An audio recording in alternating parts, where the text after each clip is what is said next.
अस्सलाम वालेकुम। आज का हमारा टॉपिक है बायोडाइवर्सिटी। तो लेट्स स्टार्ट।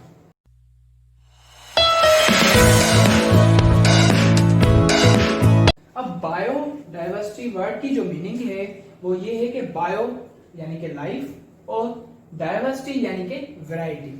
वैरायटी यानी कि चेंजिंग बिटवीन द लाइफ। अब हम ये जो लिखा हुआ है इससे हम इस टॉपिक को इंशाल्लाह क्लियर कर लेंगे। इसकी डेफिनेशन ये है कि the variety in all it's form and levels.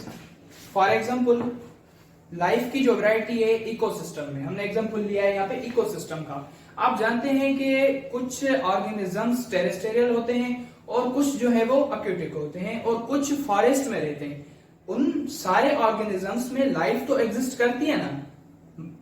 Life exist करने के बाद भी वो जो है उनकी जो हैबिटाट है, जो उनका इकोसिस्टम है वो डिफरेंट है। तो ये क्या हो गई, वैरायटी हो गई उनमें।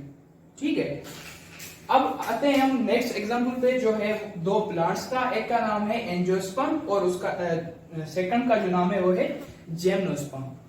एंजियोस्पर्म क्या होता है, एंजियो यानी कि कवर्ड और स्पर्म यानी कि सीड। जिस प्लांट का सीड कवर्ड हो उस प्लांट को हम कहते हैं एंजियोस्पर्म, और जिस प्लांट का जो है वो सीड अनकवर्ड हो उससे हम कहते हैं जिम्नोस्पर्म। ठीक है, तो ये इसके दो एग्जांपल्स हैं।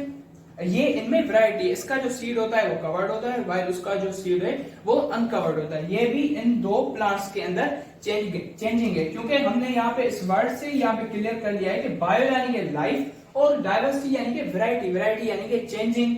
तो इन दो प्लांट्स में आप यहाँ पे चेंजिंग देख सकते हैं कि इसका जो एंजियो का जो सीड है वो कवर्ड होता है और जेमनो का जो सीड है वो अनकवर्ड होता है।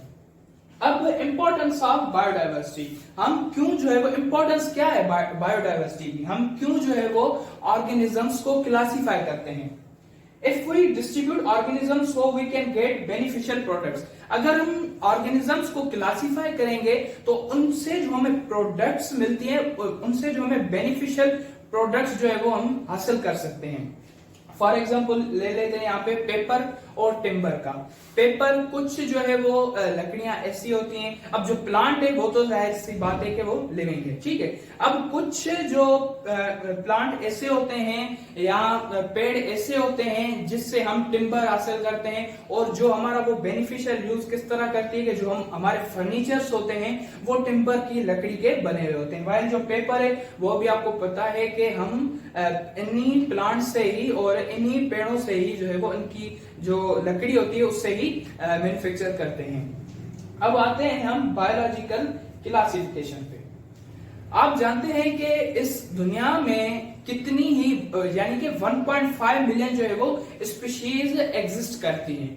अब उनको बारी बारी स्टडी करने के लिए जाहिर सी बात है हमें उन स्पीशीज को एक स्पेसिफिक मैनर में रखना होगा, तभी हम उन स्पीशीज को जो है वो क्लियरली स्टडी भी कर सकेंगे।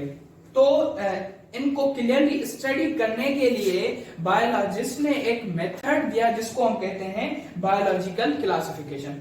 ठीक है, अब हम आते हैं अपने नेक्स्ट टॉपिक की तरफ जो है AIIMS and principles of classification. AIIMS यानी कि मकसद, प्रिंसिपल्स ऑफ क्लासिफिकेशन यानी कि उसूल, कवानीन, किन उसूलों के तहत हम जो है वो ऑर्गेनिजम्स को क्लासिफाई करते हैं।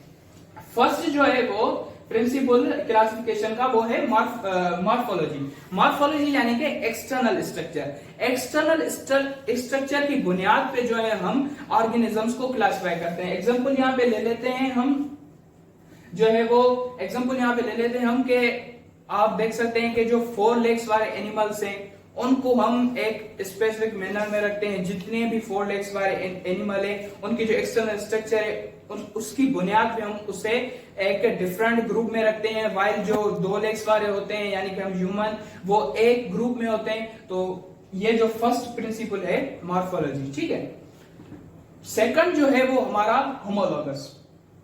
ये क्या कहता है कि similar structure but change in function. अब कुछ ऑर्गेनिजम्स के पार्ट्स ऐसे होते हैं जो स्ट्रक्चर में तो सिमिलर होते हैं बट उनका जो फंक्शन उन ऑर्गेनिज्म में होता है वो डिफरेंट होता है। मैंने यहाँ पे एग्जांपल लिखा हुआ है कि फुट ऑफ कैट, यानी कि जो कैट का जो पांव होता है वो सिमिलर होता है हैंड ऑफ ह्यूमन से। अगर आप देखें तो हैंड ऑफ ह्यूमन और फुट ऑफ कैट सिमिलर होता है, पर आप देख सकते हैं कि कैट जो है वो अपने इस स्ट्रक्चर से चलती है, वाइल जो ह्यूमन है वो इस हैंड से मुख्तलिफ काम परफॉर्म करता है। यानी कहने का मकसद ये है कि कैट का जो स्ट्रक्चर है वो उस स्ट्रक्चर में डिफरेंट फंक्शन परफॉर्म करती है, और जो ह्यूमन का हैंड है वो डिफरेंट जो है वो फंक्शन परफॉर्म करता है, वाइल जो स्ट्रक्चर दोनों का है वो सेम है। ठीक है, ये हो गया सेकंड प्रिंसिपल। अब आते हैं थर्ड प्रिंसिपल पे, analogous, different structure but similar in function. अब कुछ ऑर्गेनिज्म के पार्ट ऐसे होते हैं जिनका स्ट्रक्चर जो है वो डिफरेंट होता है, पर उनका जो फंक्शन है वो सिमिलर होता है, जो विंग्स ऑफ बैट और विंग्स ऑफ बटरफ्लाई। अब इनका जो विंग्स ऑफ, दोनों की जो विंग्स हैं उनका जो स्ट्रक्चर होता है वो डिफरेंट होता है। अब उनका जो फंक्शन होता है, विंग्स ऑफ बैट, बैट को भी यानी कि विंग्स जो है होती हैं उससे वो उड़ता है, और वाइल जो बटरफ्लाई के जो विंग्स है उसके थ्रू भी वो उड़ता है। ठीक है, एम्स ऑफ क्लासिफिकेशन, क्लासिफिकेशन का मतलब क्या है। अब यहाँ पे मैं एक पॉइंट भूल गया कि कुछ जो है वो कुछ ऑर्गेनिजम्स ऐसे होते हैं जिनको ये तीन प्रिंसिपल लगाने के बाद भी वो क्लासिफाई नहीं हो पाते, तो साइंटिस्ट जो है वो उनको क्लासिफाई करने के लिए दो और चीजों से उनको क्लासिफाई करते हैं। एक होता है उनका साइटोलॉजी, यानी कि उसका cellular structure.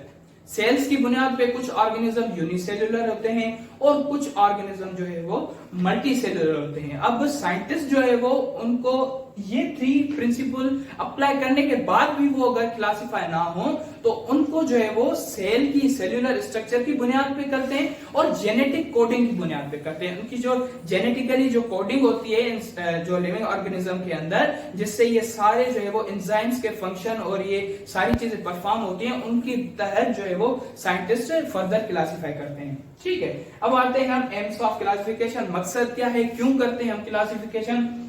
To study organisms easily.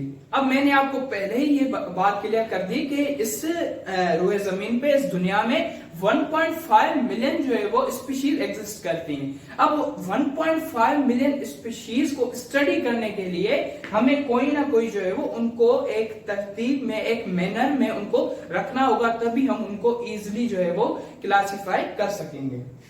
To determine similarities and dissimilarities. अब कुछ ऑर्गेनिजम्स ऐसे हैं, मैंने यहाँ पे ही आपको यहाँ पे ही बात क्लियर कर दी, कुछ का जो है वो फुट ऑफ कैट मिल रहा है हैंड ऑफ ह्यूमन से, ये भी एक सिमिलरिटी हो गई कैट की ह्यूमन से। तो सिमिलरिटीज और डिसिमिलरिटीज को विद इन लिविंग ऑर्गेनिज्म समझने के लिए हम उनको क्लासिफाई करते हैं। ठीक है, थर्ड पॉइंट ये है कि to determine evolutionary relationship. Evolutionary relationship क्या है कि बायोलॉजिस्ट का जो ये बिलीव है कि हम जो है वो चिंपैंजी से आए हैं। हमारा जो ये चिंपैंजी था, हम जो हमारी जो प्रीवियस एज में जाएं तो हम चिंपैंजी की तरह थे, ये बायोलॉजिस्ट का बिलीव है। ठीक है, अब उसके बाद जो है वो चिंपैंजी कन्वर्ट हुए हैं इनटू ह्यूमन बींग्स। अब ये जो इवोल्यूशनरी रिलेशनशिप है, यानी कि हमसे पहले चिंपैंजी, अब चिंपैंजी से पहले जो ऑर्गेनिजम्स थे वो, ये सारी जो चेन है इसको समझने के लिए हम इनको क्लासिफाई करते हैं। तो यही मकसद है एम ऑफ क्लासिफिकेशन।